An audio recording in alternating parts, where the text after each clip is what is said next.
Por una parte, las más apremiantes necesidades sociales ejercen un poder de convocatoria de gran atractivo para jóvenes profesionales que comprometen su tiempo, esfuerzo en trabajo con sentido trascendente y postergando otros intereses. Por otra parte, el emprendimiento personal también se observa como una fuerte corriente de energía que pretende mover los límites de lo posible y desafía con entusiasmo y talento los paradigmas convencionales.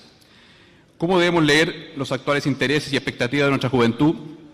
¿Cómo apoyar su incorporación al mundo de las empresas? Y asimismo, ¿cómo adaptarnos como empresas al contexto que ellos representan? Para tratar estos temas contamos con tres destacados invitados: Alberto Mayol, Tomás Recart y Kenneth Gent. Los tres, diría yo, que tienen en común no solo un gran background académico, analítico, sino que también mucha calle con el mundo de la juventud y también con el mundo de la empresa. En primer lugar, escucharemos a Alberto Mayol en su presentación denominada Lo que ellos quieren. Alberto, sociólogo y magíster en Ciencia Política de la Universidad de Chile, institución donde es profesor de la Facultad de Ciencias Sociales. También es magíster candidato a doctor en teoría sociológica de la Universidad Complutense de Madrid. Alberto ha dedicado los últimos años a estudiar la desigualdad y el malestar en Chile y ha seguido muy de cerca el movimiento estudiantil. Incluso hizo una propuesta de reforma del modelo educacional. Adelante, Alberto.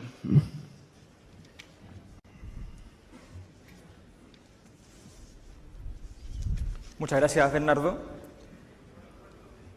Vamos a revisar lo que pasó en el 2011, vamos a partir por ahí, y vamos a tratar de entenderlo porque hay, de alguna manera, varias conexiones con la presentación de Roberto Méndez y algunas conexiones también importantes con la presentación que hizo el ministro de Hacienda.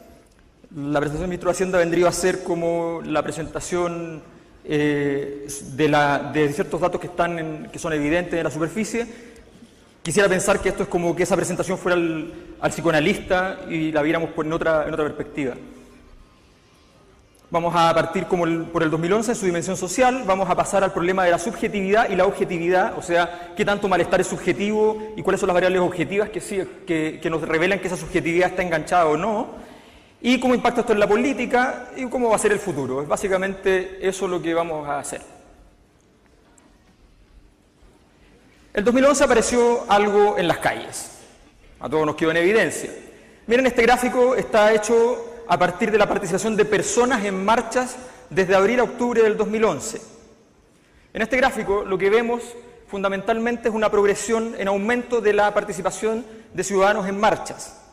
En agosto se llega a una semana donde incluso se llega a 1.250.000 personas en movilización. Estos datos fueron sacados fundamentalmente como fuente del Mercurio, que recorre con sus distintos medios el país entero, entonces uno puede ver ahí los datos. A veces era un poco confuso porque en el titular la cifra no coincidía con el cuerpo del texto, hay que decirle al editor ahí que se preocupe de cuando cambia el dato, digamos, básicamente, pero bueno, pero usamos esos datos. Los más escépticos han dicho que el 2011 se produjo una efervescencia social por las siguientes hipótesis, porque al arribar a los $15.000 se produce una especie de eclosión de insatisfacción, una especie de película francesa existencialista, una cosa así. Porque esto se orquestó para desestabilizar al gobierno de derecha, porque no se ha sabido vender el modelo, la idea del relato, y se ha dejado que permee el discurso crítico. Ninguno de estos argumentos es cierto. No me voy a dedicar a desarmarlos cada uno de ellos por sí solo, sino que voy a mostrar datos que revelan otros elementos. Nuestra sociedad ha sido portadora y reproductora de un enorme malestar subjetivo en los últimos años. Es más bien vago y desestructurado en su forma, pero que en su fondo está íntimamente relacionado con variables objetivas y a las cuales se les ha desatendido. Este dato ya lo mostró el dato del Latinobarómetro Roberto Méndez. La distribución del ingreso se considera la más injusta del subcontinente. Además, han caído las visiones sobre las expectativas de futuro. Esto es muy importante porque nosotros en una investigación que comenzó el 2009 en la Universidad de Chile y terminó este año, que era sobre desigualdad, nuestro principal hallazgo tuvo que ver con el problema del malestar. Y la pregunta era por qué el malestar no se transformaba en algo más explícito. Una de las respuestas fue fundamentalmente que había, no obstante el malestar actual, la sensación de que había un futuro mejor en juego. Y que por tanto, de aquí a 10 años las cosas iban a estar tanto mejor que se desplegaba una fantasía al respecto. Pues bien, la visión de progreso es la que más cayó en un año en todo el subcontinente. Y casi se duplicó quienes piensan que los gobernantes hacen lo que hacen en su propio beneficio, siendo también el caso más grave, más lapidario en un solo año del subcontinente. Además, la satisfacción con la vida de Chile es una de las más bajas de la América Latina, la felicidad. No olvidemos que el sentido último de la vida política, decía Aristóteles, el telos, era la felicidad. Pocos creen además que la democracia ha mejorado. La mayor parte considera que no se ha participado en el crecimiento económico del país, no les ha tocado, el 84,3% está de acuerdo con esa afirmación. Pues bien, básicamente los procedimientos de mitigación del malestar se vieron reducidos en este último periodo. La tasa de suicidios venía subiendo desde el año 90 a niveles importantes, se ha duplicado. El consumo de antidepresivos había crecido en un 470% desde la misma fecha. La palabra que define para los ciudadanos la relación entre ellos y las clases políticas y empresarial es básicamente la palabra abuso. Esto apareció en las entrevistas que hicimos en todo Chile, 150 entrevistas cualitativas, más individuales, más 10 entrevistas grupales. Nos encontramos con la palabra abuso como determinante, articulada además con una serie de eventos políticos y noticias que se conocieron en los últimos 5 años. La idea de que la justicia siempre favorece a los poderosos está muy presente en Chile. Más aún, fíjense que el Estado es concebido por los chilenos como una máquina procesadora de dolor. La enfermedad, la miseria, la incomodidad, la ignorancia, la desigualdad, la impotencia llegan al Estado, el Estado la procesa y tiene que devolver a la gente analgesia, mitigación del dolor, ¿ya? Y a quienes se merecen todo el dolor, los delincuentes, hay que entregárselo, ¿ya? En eso se transformó el Estado. Una visión muy mesiánica del Estado, casi profética, pero además despolitizada. Las empresas se consideraban estaban siendo abusivas, había que hacer algo al respecto. Hubo espacio en este 2011 incluso para la reparación ritual. Ellos están haciendo algo, yo hago algo al respecto. Y resulta que nadie dijo que esto estaba malo hacerlo. No lo dijo nadie. Eso tiene que ver con la reparación ritual, la sensación de que había un símbolo, la polar, que merecía la expiación, esta expiación de este dolor. ¿Por qué este malestar no se expresó antes? Chile tenía un dique de contención, una base de estabilización que son las instituciones. Nuestras instituciones pertenecen a ese elemento de belleza natural, la riqueza, la amabilidad, las instituciones fuertes, son toda la base que nosotros consideramos como lo perfecto en Chile. Esas instituciones de alguna manera servían como el aumento del malestar llegaba hasta la institución y cuando la institución decía, no, mira, lo que tenemos que hacer es tal cosa, la confianza en ella suponía que entonces no había cuestionamiento alguno. El malestar subió, pero había un dique de contención. De alguna manera la clase política se parapetó detrás de las instituciones y las usó, ¿ya?, para poder estar tranquilos sin enfrentar los grandes problemas que acechaban a los chilenos. Sin embargo,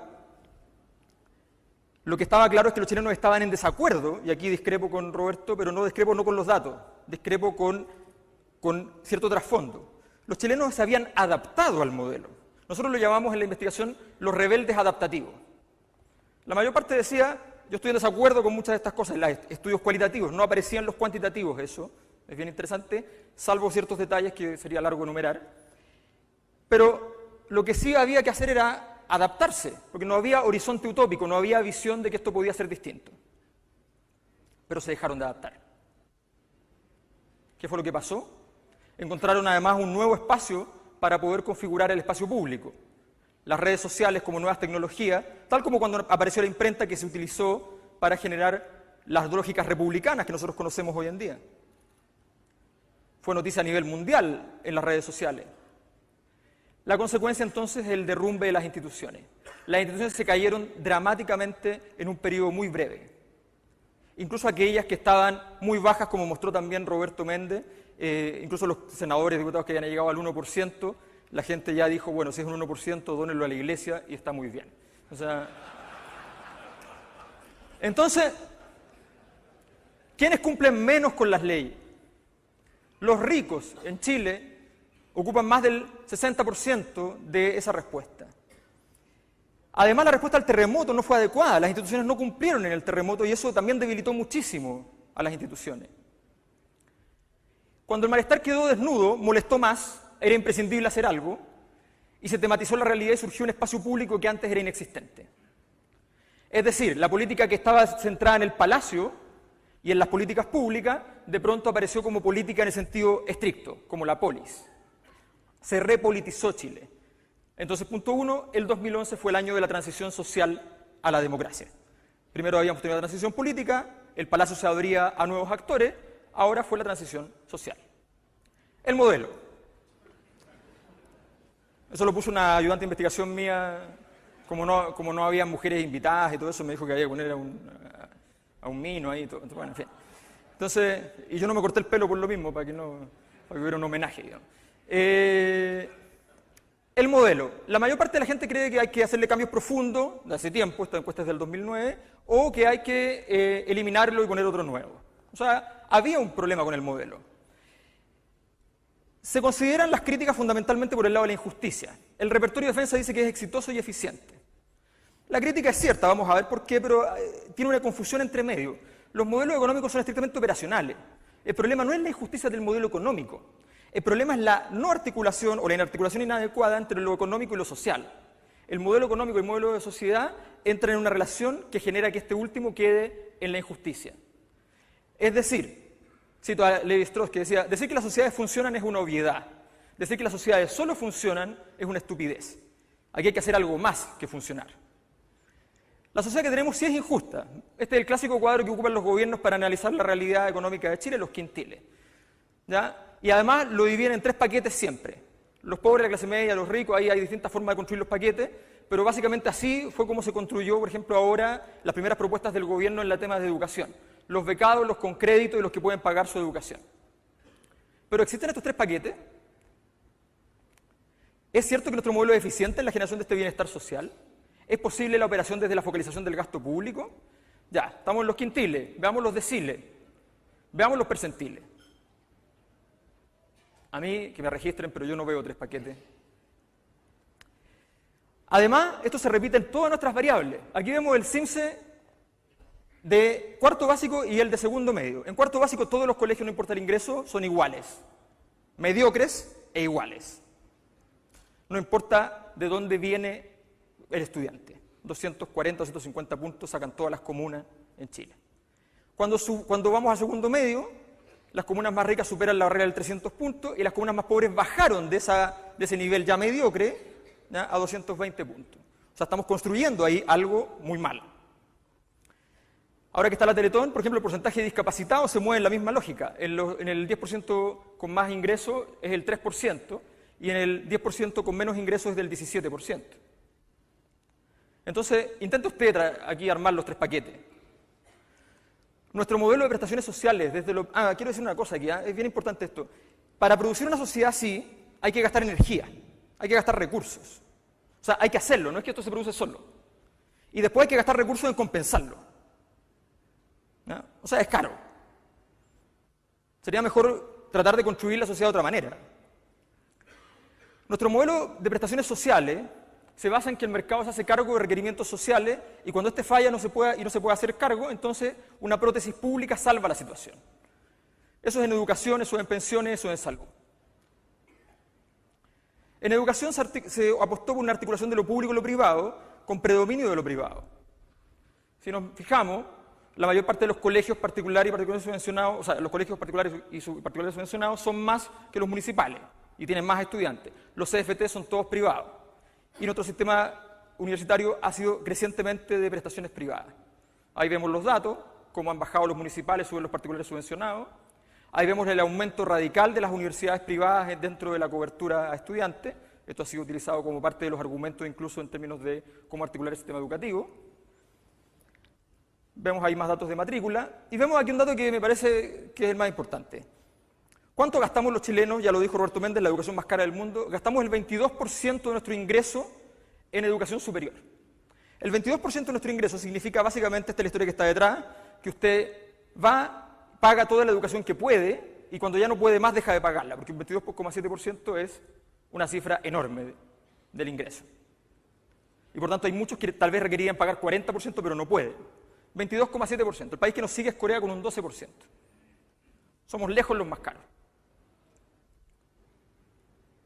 Y solo 2 universidades están entre las 500 mejores del mundo. Las 2 son estatales, aunque una es del Estado de Chile y la otra es del Estado Vaticano. La provisión privada no es mejor que la pública, como se suele señalar en el nivel escolar. Esto es dramático porque la mitología al respecto es muy impresionante. Si uno divide estos datos, que son del Mineduc, no los inventé yo, está clasificado por el Mineduc, en fin, ¿ya? Si uno ve estos datos, ve que si se separa por nivel socioeconómico y por tipo de establecimiento, los mejores colegios de Chile son los municipales de nivel medio-alto. O sea, donde la municipalidad pone un poco más de plata en el colegio municipal, ¿ya? Que la subvención estatal, bueno, les va muy bien. Mucho mejor que los particulares pagados, que tienen una inversión en cada estudiante bastante más alta. Eso es un dato impresionante. Y en los colegios más pobres ocurre que, no obstante, los particulares subvencionados tienen más dinero por cada estudiante, no marcan la diferencia respecto a los municipales. O sea, aquí lo que está en juego es el tema de la desigualdad, no el tema del tipo de establecimiento. La calidad de los colegios más caros de Chile tampoco es destacada. Y esto es una mala noticia para todos los presentes. Los colegios particulares de élite tienen puntajes que oscilan en la prueba PISA entre 520 y 540 puntos. Esto es el 10% de la población más rica de Chile. En China, con la mitad del ingreso per cápita y con mucha población rural, y hay que montar una logística para educar a 300 millones de estudiantes, digamos, resulta que sus puntajes transitan entre 550 y 600 puntos en la media, en los distintos temas. Sobre todo en matemática ni hablar, ¿ya? Entonces, no lo estamos haciendo bien. Además, las clases medias son las que más tienen que pagar créditos asociados al estudio. Por tanto, pagan más que incluso que quienes pueden pagar la educación, que lo pagan al contado. El modelo no solo ha resultado caro para las personas, sino que ha resultado caro para el Estado. Si ustedes toman este invento que se hizo después de la movilización pingüina, el crédito canal del Estado, y toman la deuda de capital, los intereses y los incentivos para que entraran los bancos al negocio, podrían ver, esto es un informe muy sexy que se llama el informe de pasivos contingentes del presupuesto nacional, ¿ya? Ustedes pueden ver que el año 2009, entre esas 3 ítems, se gastó más de lo que habría costado regalarle la carrera a todos esos estudiantes, ¿ya? Esto había pasado de ineficiente a absurdo, directamente. Ahí está por la portada de ese informe que les decía. Este sistema construido para la provisión privada es evaluado muy mal por los privados. El ministro de Hacienda reveló datos respecto a este reporte de competitividad global, habló de este mismo reporte en diversas variables. Pero Chile en educación primaria, los mismos privados lo juzgan en el lugar 123, a la altura de Azerbaiyán, Mali y El Salvador. Y en innovación Chile está peor que eso. En salud, muy breve, vemos que fundamentalmente hay pocos niños dentro del sistema privado, hay muy pocas mujeres en edad fértil y mucho menos adultos mayores, ¿ya? O sea, aquí la prótesis pública es más grande que el órgano, por diseño. Es un sistema de salud excelente para la gente que no se enferma, porque la mayor parte de estos grupos son los que más se enferman. En las pensiones es peor.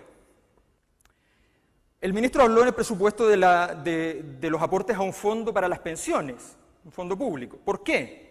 Básicamente por esto. Más de la mitad de los chilenos no van a llegar a la pensión mínima. Y por tanto hay que hacer una prótesis pública para todo eso y se está juntando la plata para aquello. Y eso crece en el tiempo. Aquí hay una cita de uno de los estudios, no es relevante, es lo que dije. Y en incorporación al desarrollo, una pregunta que siempre es importante. Desde el año 2005 a la fecha, nuestra evolución del PIB es espectacular. Nos ha ido realmente bien como país. Pero si vamos a datos de impuestos internos y vemos cuánta gente se incorporó a los tramos más altos, sobre 1.800.000, veremos que son 62.000 personas, de más de 7 millones de contribuyentes. O sea, menos del 1% de la población. Es poco. Pero además es falso, porque los contribuyentes más bajos crecen a un ritmo del 6,4% en el quinquenio y los más altos crecen al ritmo del 3,4%. O sea, los que suben están compensados por otros que bajan, en fin, no está pasando mucho. Este modelo económico no es exitoso en construir sociedad, ni es eficiente en hacer sociedad. Es muy exitoso en ampliar mercados, pero tiene que hacer algo más. La dimensión política de estos problemas es que hemos llegamos a un momento donde se produjo un debate de alcance histórico. Estamos de vuelta con la historia, algo que no había ocurrido. El retorno de la historia viene con el primer gobierno de derecha después de la dictadura. Apareció la historia. La llegada de Sebastián Piñera simboliza, y esto estaba muy claro desde antes de las elecciones, simbolizaba para la gente el gobierno del empresariado, el gobierno de la multiplicación, la idea de que era posible que lo que se iba a ganar en un lado, lo que ganaban los privados, se podía proyectar a toda la gente. Esa era la ilusión, y eso había que hacerse cargo. Entonces la crisis del gobierno es una crisis del empresariado. De hecho, se asumió como tal, el gobierno lo hizo en ese sentido muy valientemente, puso ministros empresarios, incluso con los problemas del caso, con los conflictos de interés, lo asumió. El problema es que este proyecto fracasó, la apuesta fue arriesgada y la caída fue terrible. Ya vimos los datos de desaprobación, no voy a entrar en detalles porque son los mismos que mostró Roberto Méndez, solo que aquí incorporamos además las aprobaciones al movimiento estudiantil y vemos que siempre la aprobación al movimiento es mayor que el rechazo al gobierno. O sea, el movimiento además gana un plus respecto a lo que es el rechazo al gobierno. Y las coaliciones políticas se desplomaron. ¿Puede recuperarse el gobierno? Bueno, tiene que crecer porque está bajo su mínimo histórico, efectivamente lo que dijo Roberto. Pero no se recuperará en un sentido fuerte. Los chilenos apostaron por algo que había resultado sacrificando sus valores. Ellos no tenían buena opinión de Sebastián Piñera. La investigación estaba clarísimo. Pero apostaron por él. Y cuando uno apuesta por algo que está contra sus valores y no funciona, le da doblemente rabia. Para la ciudadanía el gobierno ya no existe. Por eso le cuesta gobernar. Este gobierno prometió prosperidad y eficiencia y es el que tiene peor rendimiento en la ejecución presupuestaria. Y su primera crisis educativa no tuvo que ver con la calidad de la educación. Tuvo que ver con que se demoraron 2 meses en entregar la tarjeta nacional estudiantil y las becas de almuerzo.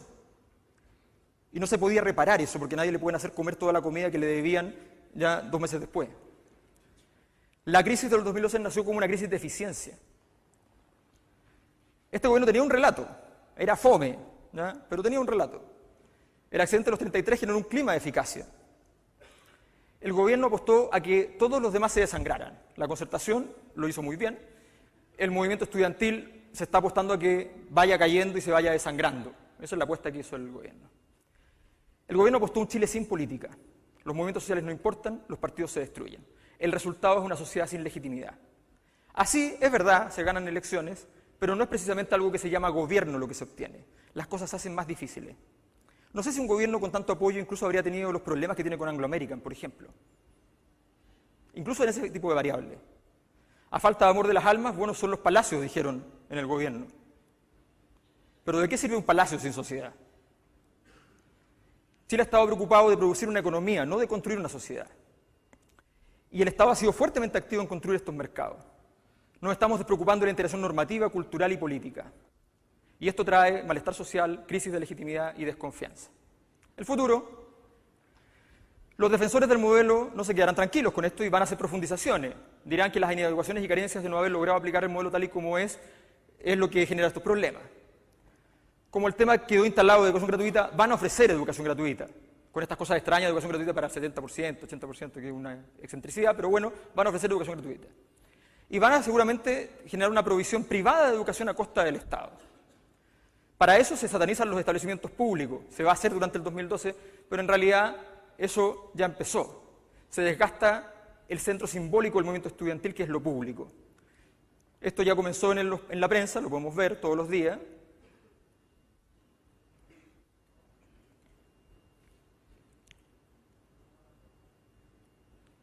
Sin embargo, esto nos revela, cuando analizamos el ciclo de demandas, vemos que hay un efecto de profundización. Las ineficiencias del gobierno, dijimos, luego acceso y calidad, fin al lucro, gratuidad, y la etapa 5, que se interrumpió con el accidente Juan Fernández, parecía traernos otra temática, la articulación de lo público y lo privado. Ese es el gran debate que está en el trasfondo, y que de hecho está quedando claro en las conversaciones que hemos tenido aquí. Y aunque para el movimiento social por la educación será un año difícil el 2012 porque habrá que pagar los costos de la movilización, lo que es claro es que el triunfo en términos de las temáticas es un triunfo definitivo. Pueden perder los líderes, pero las temáticas están instaladas. El Chile de hoy es más democrático que hace 6 meses y hay que estar contento con aquello. Los chilenos salimos de esa fase masoquista donde entregábamos a que el otro hiciera la propuesta de cualquier cosa. Ahora los ciudadanos quieren poder. Quieren hacerse responsables. La otra salida sería el populismo, que sería mucho más peligroso, tengámoslo claro. Chile ha apostado por lo primero. La crisis de la Iglesia es muy importante en esto, porque esa crisis de la Iglesia que vemos ahí, que es dramática, nos revela lo siguiente. La Iglesia durante años fue el capital político al que recurrió la clase política en Chile para poder canalizar los grandes conflictos sociales. Todo conflicto social importante se llevaba a la Iglesia. Ahí vemos algunos ejemplos. Y la Camila Vallejo este año dijo, no necesitamos mediadores menos que sea la Iglesia. Eso solo era posible con la crisis que tenían. El derrumbe de la Iglesia, la crisis de las Fuerzas Armadas, Antuco, Tsunami, Juan Fernández, Gordon, dejaron al chileno sin marco de referencia. Pero en positivo lo invitaron a construir un marco de referencia nuevo, desde la ciudadanía. Sin la Iglesia, sin los militares, sin una generación política que se había desplomado. Una verdadera transformación, totalmente nuevo en nuestra historia. La política salió a la calle, de donde es, por cierto. Este escenario puede ser muy saludable para nuestra sociedad. Las autoridades no lo han visto así, aunque lo digan fuera de Chile. Pero es una oportunidad enorme. Si los empresarios chilenos, si ustedes creen en su modelo y están convencidos en que los negocios no tienen razón para tener intereses contradictorios con la sociedad, entonces no solo deben estar tranquilos, deben estar contentos. Si por el contrario los empresarios creen que sus intereses son contradictorios con los del resto de la sociedad, entonces deberían estar preocupados. ¿Ya? Lo más grave si se piensa aquello, lo más grave es que no estarían de acuerdo con su propio discurso, sino que estarían de acuerdo con este caballero, digamos, que creía que las distintas clases estaban en contradicción de intereses y que no había forma de vivir saludablemente los unos con los otros dentro del régimen capitalista. Pues bien, voy al título de esta presentación, de nuestra NADE de este año. La pregunta es, ¿Vox Populi, Vox Dei? Sí, por supuesto, Vox Populi, Vox Dei. Muchas gracias.